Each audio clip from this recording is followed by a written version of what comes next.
If you criticize religion, then every so often somebody will say to you quite disapprovingly, you may not have faith in God, but you could show a bit more respect for those people who do. And you might find yourself thinking, well, actually, maybe they're right. It wouldn't hurt to show a bit more respect.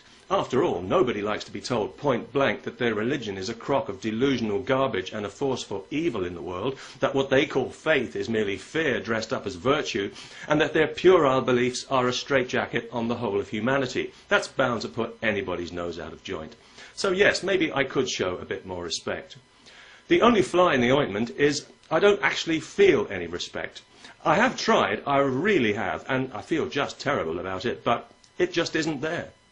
I suppose I could lie to myself and pretend, for the sake of people's feelings, because we all know how delicate and tender they can be these days, but the bald truth is I don't actually care about their feelings at all, not even slightly.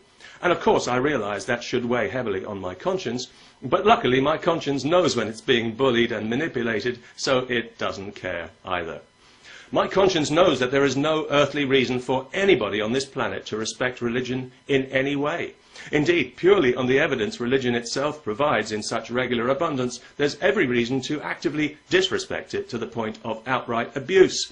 And quite frankly, the fact that religion gets so little abuse compared to what it really deserves, I can only attribute to the unbelievable tolerance, restraint, and plain good manners of atheists and secularists everywhere.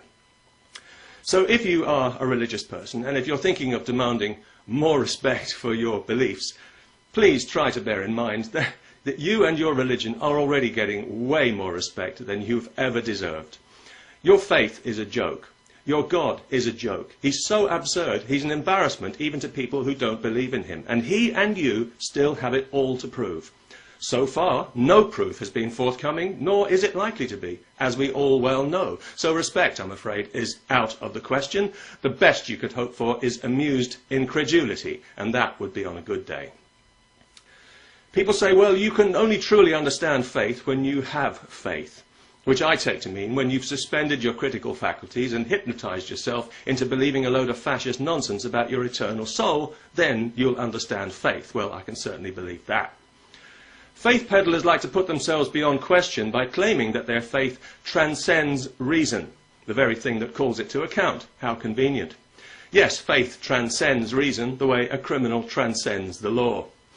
The word transcendent is very popular with religious hustlers because they never have to explain precisely what they mean by it, other than some vague, superior state of understanding, more profound than mere reason, which is crude and simplistic next to the subtleties and profundities of belief without evidence.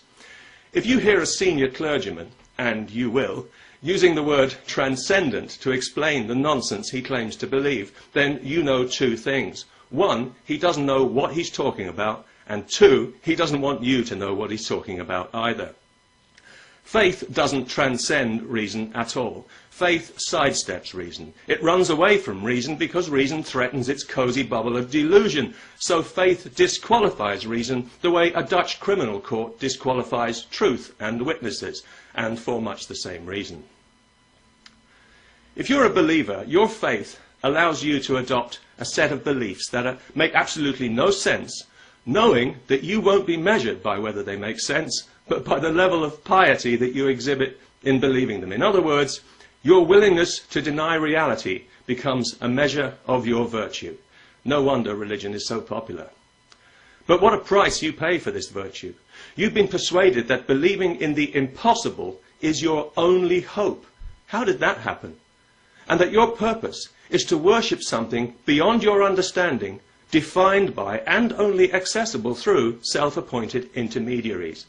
Your thoughts, your words, and your identity are no longer solely yours to decide, but are subject to the approval of those who have assumed authority over you through your faith.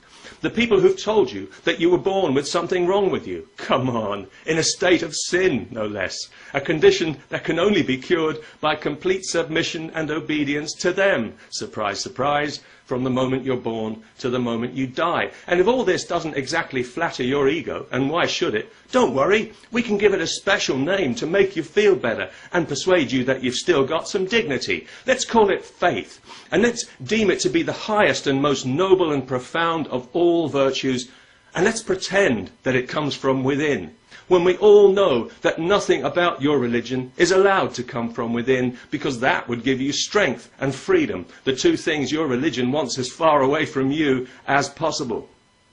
Faith is the grip that clergy have over you. It's the invisible rope around your neck that pulls you along the road they want you to travel for their benefit, not yours. It's a dead-end word. It's a word of bondage. It's a word that lets you believe what you've been told to believe without feeling that you've been told what to believe, but you have, and you can stop pretending any time you like. It's not a virtue. That's the last thing it is. It's an abdication from reality. It's a dumb act of self-hypnosis. It's a cowardly cop-out. It's gullibility with a halo, and hiding behind it is like pretending to be an invalid. So I don't really understand exactly what it is that I'm supposed to respect. It seems to me I'd need to be some kind of moral contortionist to respect something that noxious, something that depends for its existence on a closed mind, and it is clearly dragging humanity in the wrong direction, giving us false ideas about ourselves and about the nature of reality. I feel if I respected that, I'd be needlessly contributing to the stupidity and ignorance of the human race, and that is one thing that I don't want on my conscience. No offence. Peace.